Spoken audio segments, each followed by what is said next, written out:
सरक.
आपली महाविकास आघाडी सत्तेवर येतात आपला जिजिया कर जो महानगरपालिकेने सतत लावलेला आहे तो आपण 70% कमी करणार आहोत. तसेच लावलेला डबल टॅक्स हा आपला पूर्णपणे माफ होईल आणि ज्यांनी कोणी टॅक्स भरला असेल त्यांची रक्कम ऍडव्हान्स टॅक्स म्हणून जमा राहील आणि पुढील 3 ते 4 वर्ष कुठलाच टॅक्स भरावा लागणार नाही. तसाच व्याज दंड शास्ती हे आपण पूर्णपणे माफ करून मी आपल्याला गॅरंटी देते. म्हणून आपण सर्वांनी कुठल्याही भूलथापांना प्रलोभनांना बळी न पडता आपला महाविकास आघाडीच्या उमेदवारांना प्रचंड मताने विजयी करा.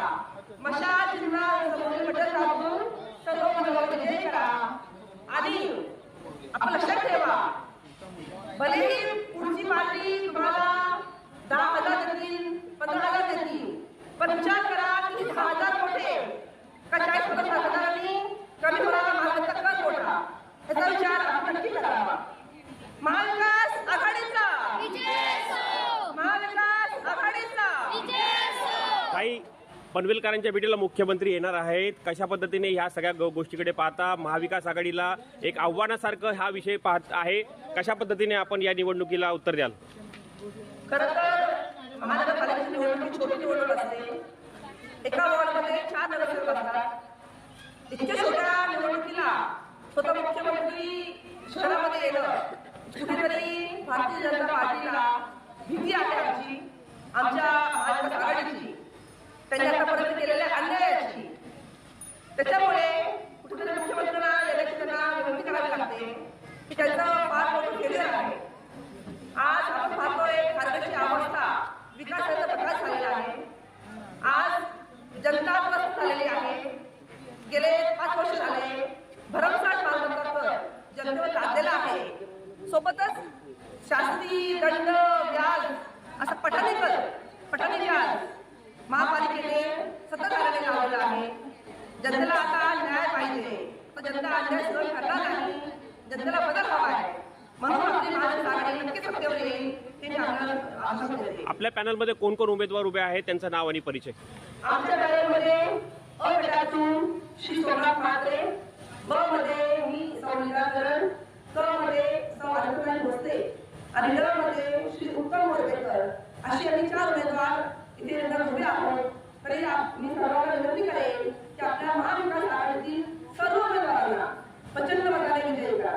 15 जून रोजी निवडणुकीचा उत्सव होत आहे. पनवेलकरांना कसं आवाहन कराल? पनवेलकरांना मी आवाहन करेन गेले 5 वर्ष झाले आपल्याकडे पाणी नाही. पाण्याचा खंड केलं 5 वर्ष नाही 15 वर्ष झाले. सत्ताधारी आमदार 16 वर्ष झाले सत्तेवर आहेत पण पाणी सोडू शकले नाही. अजून आपल्या मालमत्ता लावलेला आहे. प्रदूषण वाढत चाललेलं आहे. रस्त्यांची अवस्था खूप वाईट आहे.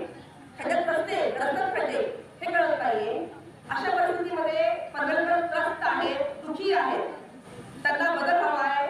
नक्कीच आमची महाविकास आघाडी सत्तेवर येणार आहे.